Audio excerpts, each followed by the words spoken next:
Hi guys. I don't know if you can see me properly. Maybe there's a glare or whatever it's called. I'm at the hospital to take my friend, because she has she had an oncology appointment a few days ago. She just finished her second round of chemo, another bloody 12 weeks, and now she's seen the surgeon to see what they have to say, if they want to operate. She's only got a small amount, maybe some specks or something left, so they might want to do like a kind of biopsy style surgical thing, or they might want to take all the borders, but I don't know. I don't think she has the cancer anymore, the primary cancer. It could be some residue, maybe some cells that are dead or something. With TNBC, the problem is, or the worry is, stem cells. So the cancer returning. That's why they say it's very aggressive, because it tends to come back.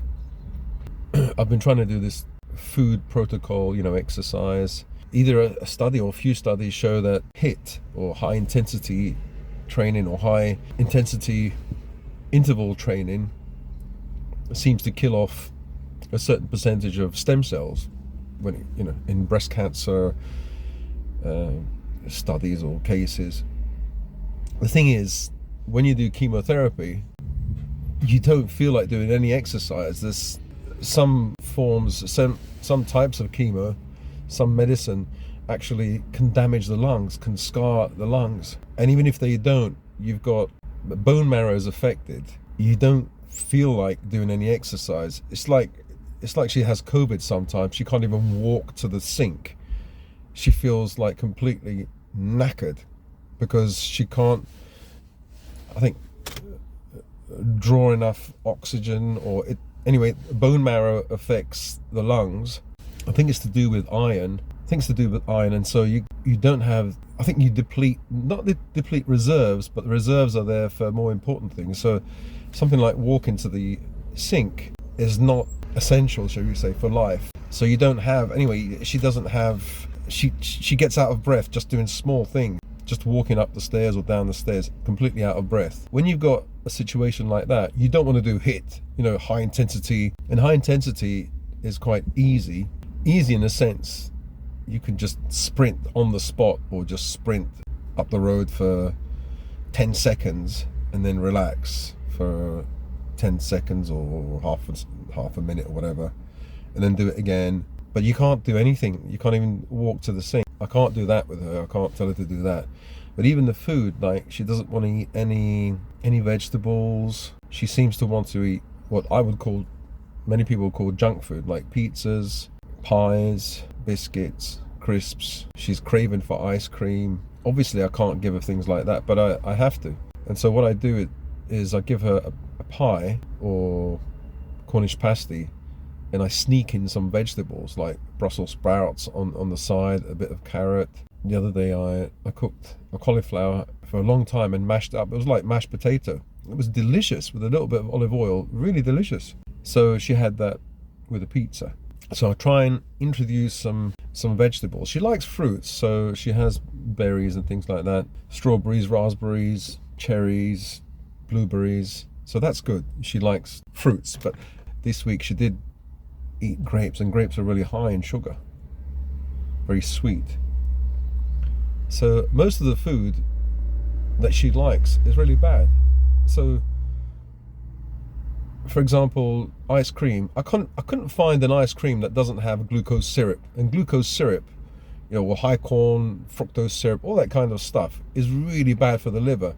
Her liver has to deal with all this, I don't know, the die-off of cancer and the chemotherapy and the stress of all of it, and having to rebuild the body. So I don't want to add more of a burden to her liver. I said to her, no, I can't get you that stuff. I can't get you the ice cream. I looked for an ice cream that has just sugar in it and no glucose syrup. I couldn't find any. Only one I found in the Tesco. It was a really cheap brand. Maybe they can't afford to put that. And the glucose syrup, I think, is that high corn, similar kind of syrups. Maybe it's called a different name, but it's the same thing. a bit like MSG. They call it like flavoring or glutamate or something like that to hide the fact that that's what's inside. Yeah, but some of the vegan food, like the fake meats, like the ham, as I said in another video, has got iron oxide, and if I'm not mistaken, that's rust. Technically, yeah, it's vegan, but iron isn't such a good thing, especially that fake iron. Sorry, not the natural iron. It's not part of the matrix of like heme iron, like in meat or in spinach and vegetables. God knows how they made it, but yeah, rust. To make it look like meat, it's probably grey in colour, and so what they do is they add the iron oxide to make it look reddish. When I saw that, I thought, my goodness, how can they put rust in the vegan food? It's supposed to be healthy, right? Some of that vegan food is not healthy. So that's why, maybe that's why some vegans, even vegans, get cancer, because if they're eating all this stuff, this processed stuff, which is not natural, it's a food-like product. So food-like product, like a pizza, is made from a combination of things, and it's supposed to make it taste like either a vegetable or meat, or it's supposed to have like salt, fat, something sweet to make your taste buds go nuts, and crave it, make you want to eat it. I mean, so that's what I'm doing now. I'm just resting now with the dogs. I've got Dave and Timmy. Timmy apparently had an argument with Bob and came off worse. I don't know what happened at home, because I've been with my friend here and they've been changing the carpets at home, so I was told to stay here for a little bit. I was just about to go back, and I get a phone call, so with Timmy in a bad state. So I went back and I didn't mend him, he was okay. He didn't really need to be mended or fixed. He just needed some TLC. Now he's alright. What I was about to say, I saw a message. No, I saw a comment. One guy said, "This bloke, I saw him months ago. I came and had a look a few months ago. I left and I came back to have a look. He's full of bullshit." Well, he meant to say something else, of course. And then in another video, people don't believe him. He's a bullsitter. Of course, he doesn't say what I'm bullsitting about. What is it that I'm bullsitting? It doesn't say that. So I assume bullshit means, obviously, I know what it means, but it means that I'm lying. What am I lying about? It's great to have a conversation, but it'd be a bit more clear. What am I lying about? What am I bullshitting about? Nothing. Just like a sniper has to say something and run away.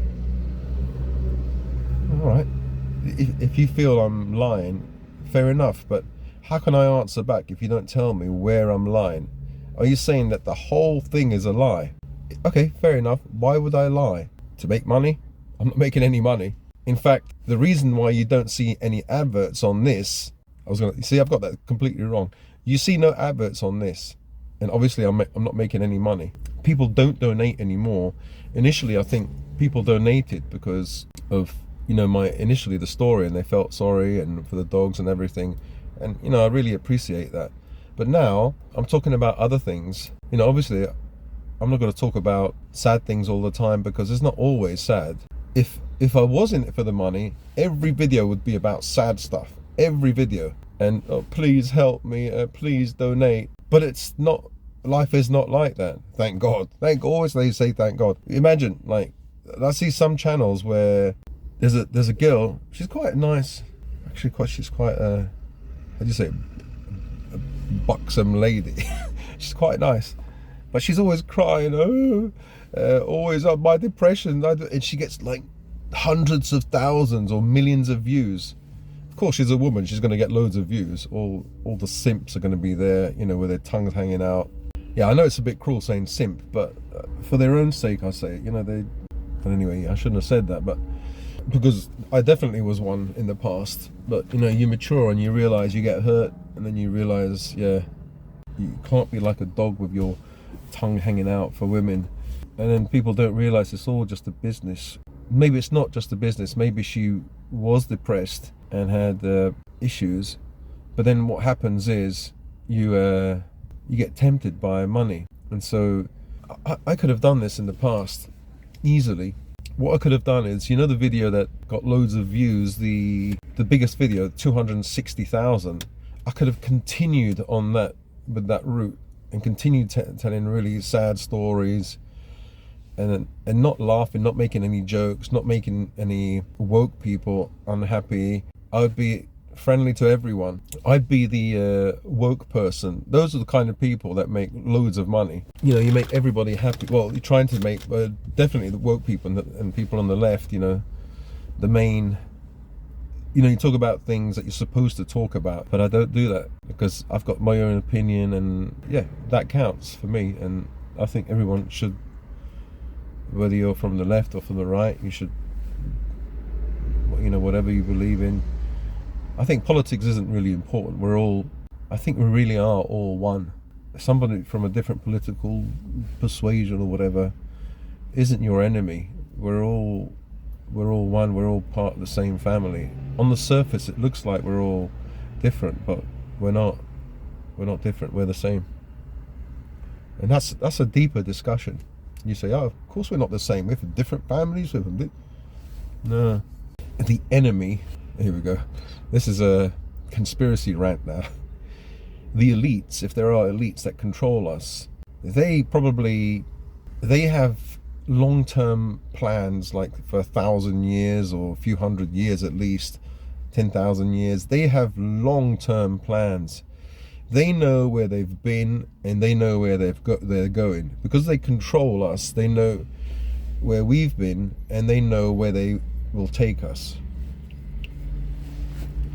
They know their ancestors, and they know their future offspring, and so everything is kind of set up. But for us, they keep us fighting against each other. So they keep us fighting against each other. I can go back, my adoptive family. How many generations can I go back? Mom and dad, that's one generation. 2 grandparents, that's the second generation. And 1 great grandparent, 3 generations I can go back. I can remember seeing my great grandmother, but I don't know my great grandmother's husband's name, and I don't know my great grandparents from my dad's side.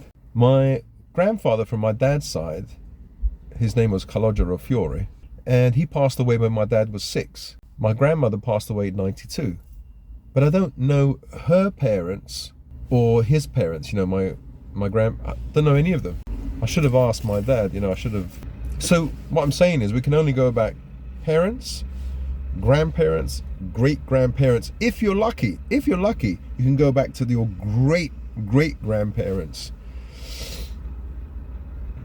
And that's it. Then you're lost. But it could be that, especially you guys that are English, or hang on, you know, the reason why I'm going to say this is we live in an island, okay? My parents came over from Sicily. You know, they're kind of new arrivals in 1963. So if you take myself out of the equation, you'll understand when I say this. Like I was just saying to my friend, I said, actually we're all one. You know, if you take away all immigration, you know, and you look at all the English people, the Scottish people, and the Irish and the Welsh, you're all part of one group, aren't you? You're all brothers and sisters. Not in theory, in reality. She said, what do you mean? Of course we're not brothers and sisters. I said, if you go back far enough, your neighbor really is like your, you know, part of your family is connected somehow with you. I mean, connected, like in a sense, is a relative. I'm not sure if that's right. I'm not sure. Am I making sense? Maybe it's completely wrong. But surely the English, I think if you look at the past, you know, people say, because when someone says, they talk about immigration and they say, well, the government doesn't do enough for the indigenous population. So they say, what do you mean indigenous population? The indigenous population isn't even British. Like they say that, because they say that the Britons died out in, I may get this wrong, I'll have to research it, but in, I think 1000 AD, the the Britons all died out. And so what you have now, what we call the English, are, I think it's a Germanic tribe. So actual Germans, and the people with dark hair maybe are Romans, and maybe you've got Scandinavians, the Vikings or whatever. So yes, they are immigrants. The indigenous, so they are right that maybe the indigenous people don't exist anymore because the Britons died out. I'm not sure if that's true, but still, when you talk about the indigenous people, you're talking about then, okay, the Germanic tribe, maybe the other groups that came, and they made up, the population that came after the Britons or whatever.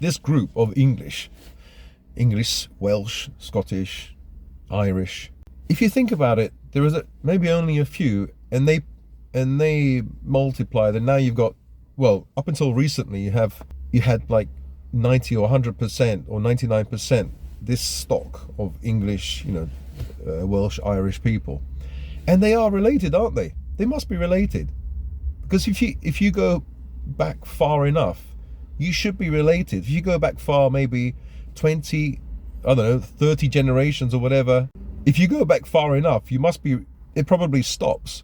No, it doesn't stop. How can it stop? So if you go back far enough and your ancestors came from some Germanic tribe, and then you go back far enough, where did this Germanic tribe come from? Oh yes, the work will say, the out of Africa theory, we all came from Africa. Well, there's some theories that actually kind of debunk that. It hasn't been debunked. It's funny that all these theories came around in like the swinging 60s or 70s, the out of Africa theory. I'm not going to say any more, but all this kind of stuff was spoken about because, I don't know, the racism thing started in those days. It's like there was a massive push in the 70s for all this woke stuff, all this cultural Marxism, all this stuff. And so, I'm not going to talk about politics, but the out of Africa theory, they say it's a fact, but it isn't.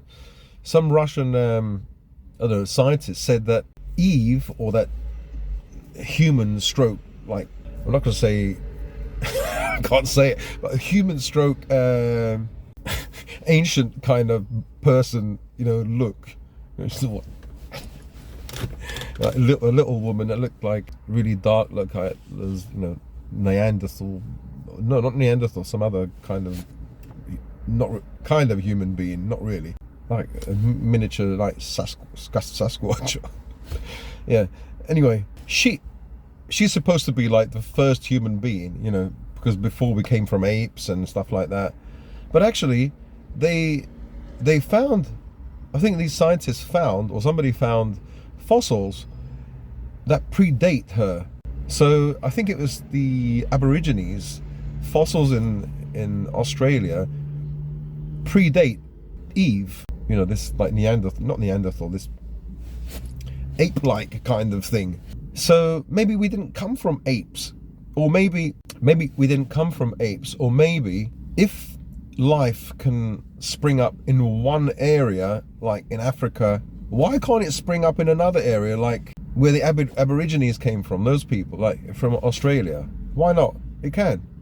And so the out of Africa theory, if that's true, the out of Africa theory has been debunked, and it's seen as what it probably is. It's a political thing, because if you say we all came from Africa, then people can say, well, white people don't actually have a race. You don't have a race. You're a branch of one race. We all came from Africa. And the black people actually do have a race, have a culture, have this. You have nothing. You know, you're part of that race or something. No, you're not even part of. I'm not talking about, you're not part of that race. You have nothing. So if Europeans didn't come from Africa, we came from somewhere else. Because the Russians, they're quite proud people. They don't think that they came from Africa, or they don't think they came from apes. They think that they came from another place, and they could be right. So, you know, in the 70s, all these like theories sprang up, all these like PC, politically correct, like woke kind of theories came up. The swinging 60s, you know, condoms were invented. Yeah. And that's when female liberation started. They could sleep around without having fear of, you know, getting pregnant. Yeah, that would hamper their freedom, wouldn't it?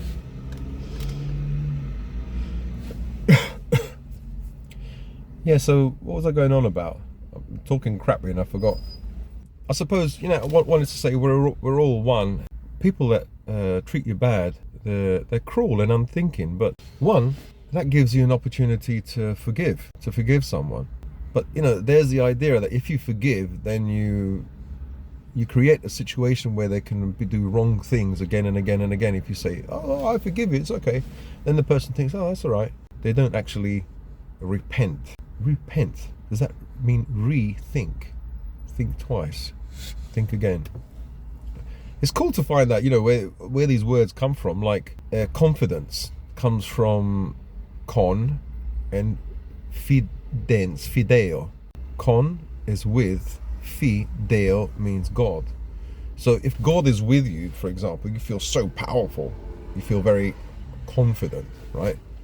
I might be wrong about all this stuff, but education comes from the word educare, which means to bring forth from inside.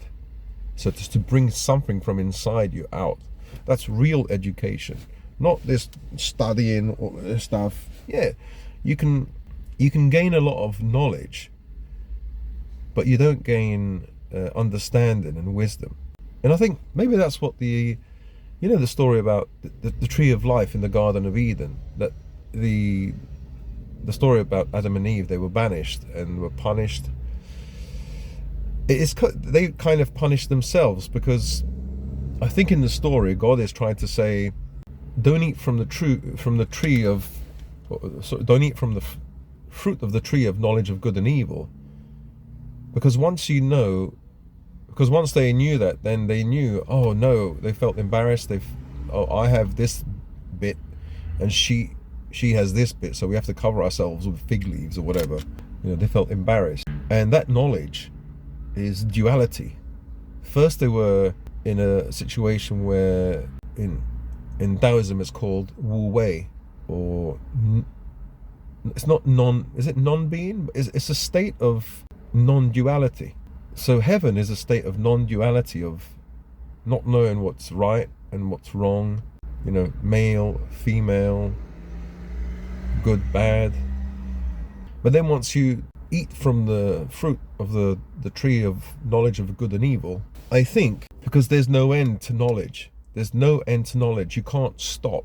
So when it comes to, for example, health and fitness, there's always another video, isn't there? There's always more information. There's always a new therapy. There's always a new study. It never, never, never, never ends. So there is no end to knowledge, but there is an end to wisdom. So for example, the 10 Commandments. Now, I'm not going on a Christian rant or anything. I'm just saying that the 10 Commandments are 10 rules of wisdom. And that's it. Those ancient rules have been there for a long time. And that's what you can call something like that wisdom or understanding. It comes from deep thinking. But the thinking, the ideas that you have every time you read something, and then boom, you have to go and read something else. Boom, you have to study something else. It makes you sick.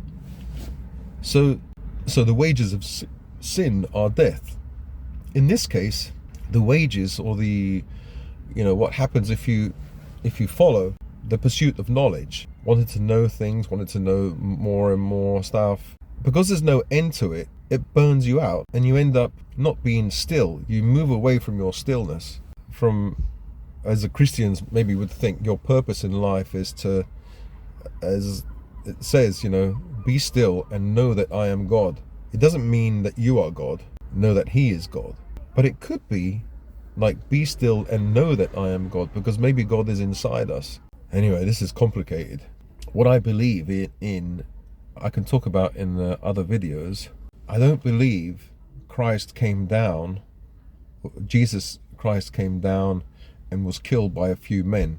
I do believe it and I don't. It's complicated. For example, in the Bible it says He lived among us, but I think the correct translation is He lived not among. Is it the Greek translation is within? So Christ living within men, or within, because it's us, right? Within men, women, it makes a difference. So Christ living within men, or Christ living among men, there's a big difference, because one is a human being, another one is an energy, a spirit, is something that lives in all men.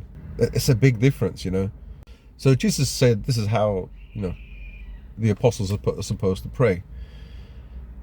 In one part it says, forgive us our trespasses as we forgive those who trespass against us, and lead us not into temptation. Now I was thinking, how can God lead you into temptation? Isn't it impossible for a loving God to lead human beings into the fire or into temptation? It's not possible. So unless there's a clue there that this God maybe is not the God that we think, or it's a mistaken translation. So it must be a mistaken translation, I think. So I think in earlier versions, I think that, because my friend was saying to me, it was written, lead us not into temptation, lead us away from trials or something like that. Yeah, I'll have to look it up. Yeah, so I have some thoughts about the Bible, but my friend said to me, she bought me the King James version, and I've got the New International version, the large print, because of my eyes. And she said, well, because I believe that in the Bible there are certain alchemical secrets hidden in the Bible. I won't mention them now, but some people say, oh, it's blasphemous, it's evil. No, I respect the Bible so much, and I think that I'm dirty, I'm impure, and that's why I haven't read the Bible. And I said to her, when I stop like fornication, because even older men and women, they still do that. And I said I'm not perfect, I'm not pure in that sense. And when I'm clean, physically clean, it says cleanliness is next to godliness. So I want to be in a situation where there's no sexual stuff going on, there's no mentally bad stuff like I'm swearing or anything like that. Of course I'm not going to be perfect, but I want to be as pure as I can, or as clean as I can, wash myself every day, every 2 or 3 days. I want to approach the Bible with respect, with the utmost respect, and have my mind, like even meditate beforehand, clear my mind before I approach the Bible, and have it in a place higher than myself, like at the top of a wardrobe, inside, like a special, like a treasure box or whatever, and covered in white silk, or just put it in a place of importance. I got these ideas when I was living in China. A Buddhist nun, she said to me, she gave me some books, and she said, you have to put it higher than your head. It has to be higher than you. The other idea was from a woman I used to know, and some strange things happened in her life until, she used to put the Bible in a white cloth, but she didn't used to put it high, and she used to pray, when she was like, she didn't have any arguments or any bad things going on. She had to approach it in a certain state of mind. So I said to my friend, that's what I want to do. I want to approach the Bible and read only when I'm in a certain state, when I'm clean, when I feel clean, and then maybe I can get something out of the Bible. Yeah, when I say get something out of the Bible, I do really mean that. I mean, it will talk to me in a different way. If I'm stressed out, if I've just done some fornication or whatever, I feel dirty. And so subconsciously, maybe things won't stick out. They won't come to me because I feel maybe unworthy. And so I know you can never feel completely unworthy, but if you take these things out, if you believe that there is a God, then you're showing God, look, I'm serious. I may not be perfect, but I'm making these sacrifices. Usually the fornication, sexual stuff, gluttony, jealousy, the evils, all those evils, pride. If you try to cut out as many as you can and try to be as humble, as clean as you can. As I said, we're not all perfect. I definitely am not perfect. I feel that I can, if I approach it in that way, then maybe I can learn something. Because in some alchemical texts of some of the European alchemical texts, the old ones from, I don't know, hundreds of years ago, they talk about this. So if you don't have a master alchemist to teach you, there are two ways to learn how to make the elixir of life or the philosopher's stone or whatever. One is to find a master who can teach you everything and be initiated or whatever. The second way is by the grace of God. God can teach you. So I'm not smart enough, I don't think. On my own, I can't do it. Like the Bible says, of yourself, you can do nothing. So it's not that you have to be humble. You have no choice. You can't know this kind of stuff, this secret stuff. You have to pray and then just hope that God grants you some kind of grace and guides you in a direction. Some Christians might be saying, but that kind of stuff, it's all superstition. God doesn't want you to know things like that. Who do you think you are? You're not a real Christian. I don't know what kind of Christian I am. I may not be a real Christian. I don't know. Judging by some of the ideas I have, I'm not a real Catholic. or a Christian, because I do believe in some stuff that would have got me like drowned or burnt at a stake. I like things like hypnosis. I like things like Tai Chi, Qigong, and meditation, and even psychic stuff. When I say psychic, I don't mean like channeling stuff and talking to not demons, talking to spirits. No, I haven't reached that point yet. What was I going to say? Yeah, the kind of sympathy, you have sympathy with someone, or you have synchronicity, like with my daughter and with a guy who used to live in my house. I used to think one thing and he thought the same thing at the same time. He said, I was just thinking about that. Or I would say something and he would say, I was just about to say that. It does happen with so many people so that's not logical.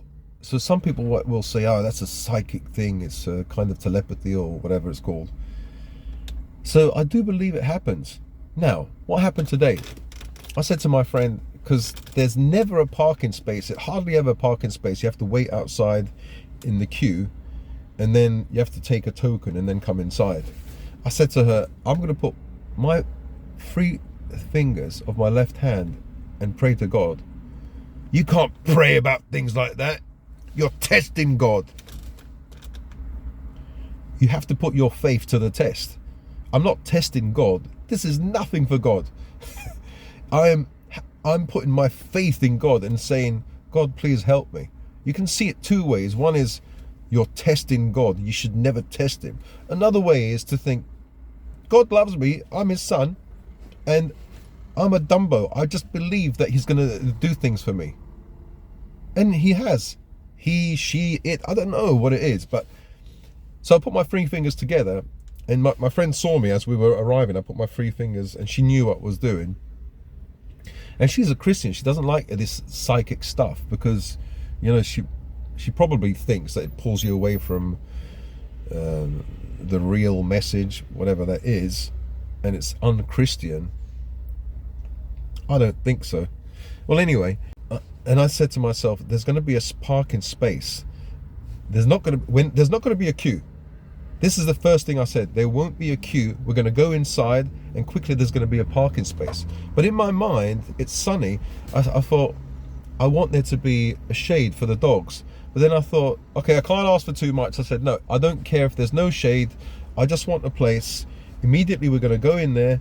You know, the place where you put the coin in is, you just go in, put the coin in, or no, press the button, get the coin out, and, you know, we're going to quickly go in and find the place immediately.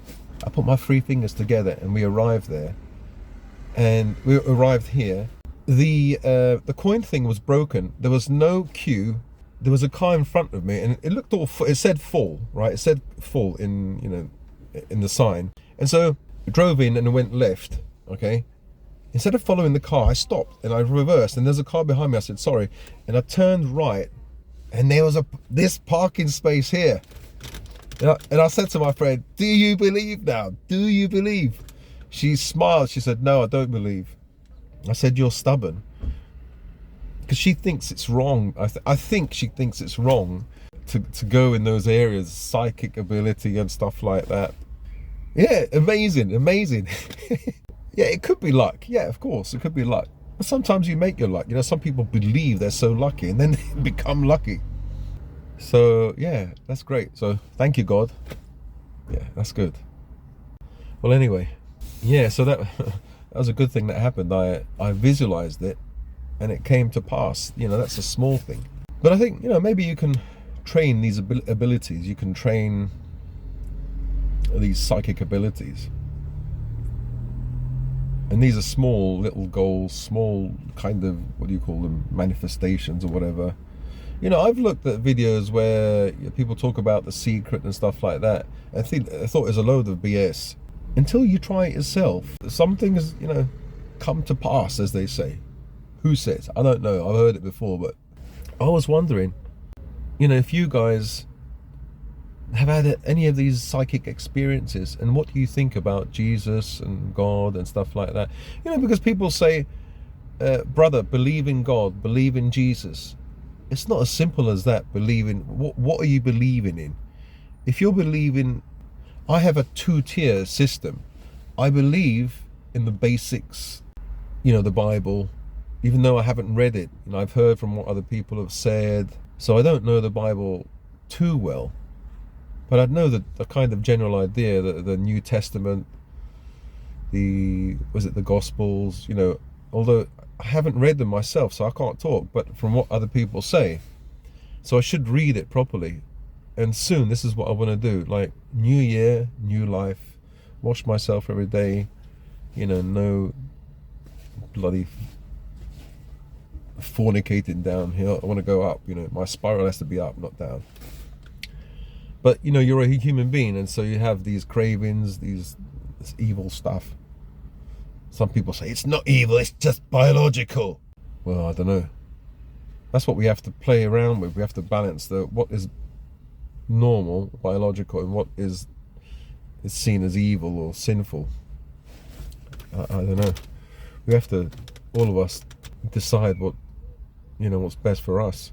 Anyway, so I do believe in the basic Christian teaching, but I think there are things other than what the Bible teaches. Say, for example, the lost books of the Bible.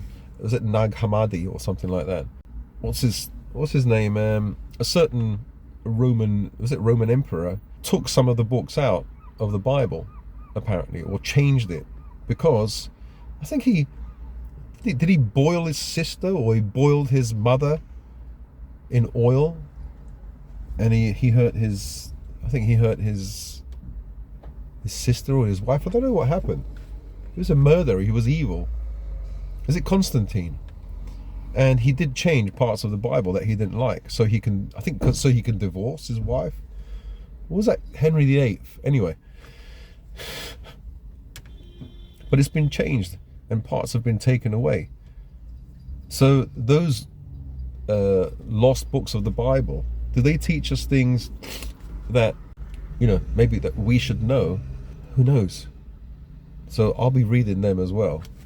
But also, you had Christian mystics, Christians who used to meditate or used to spend the whole day contemplating God, and that's a kind of meditation, being mindful of God and God's energy or whatever they conjured up in their mind, and just listening to God, not talking.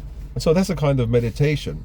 And that kind of meditation, or that mental spiritual practice, could stimulate some kind of psychic power, some psychic skill or ability that we naturally have. Because maybe we're not supposed to just go to wake up, go to work, work for a boss, pay your taxes. You're completely burnt out by the time you're 40 or earlier. You're completely burnt out. You don't have time to do any of this kind of stuff. Maybe we're not supposed to do that. Maybe we're supposed to meditate. We're supposed to walk with God. We're supposed to, whatever that means, walk with God, like walking and believing that He, or if you don't believe it, then He or she, God is with us, and feeling that presence of God. And with that comes some supernatural power, life extension, I don't know, something. But we don't live like that, do we? And we, just like the Catholics that we are, well, the Catholics just used to believe in the priest, because the priest was the one who could read. A lot of the people were, how do you say, illiterate. No, they were illiterate, so they relied on the priest to tell them what the Bible said, what the teachings were.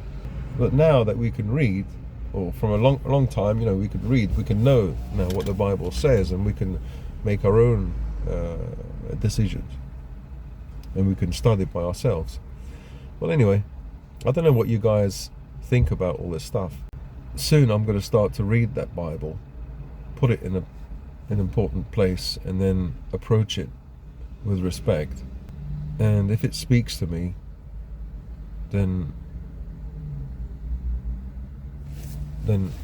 I can, if it can help me in my alchemy journey, then that'll be interesting.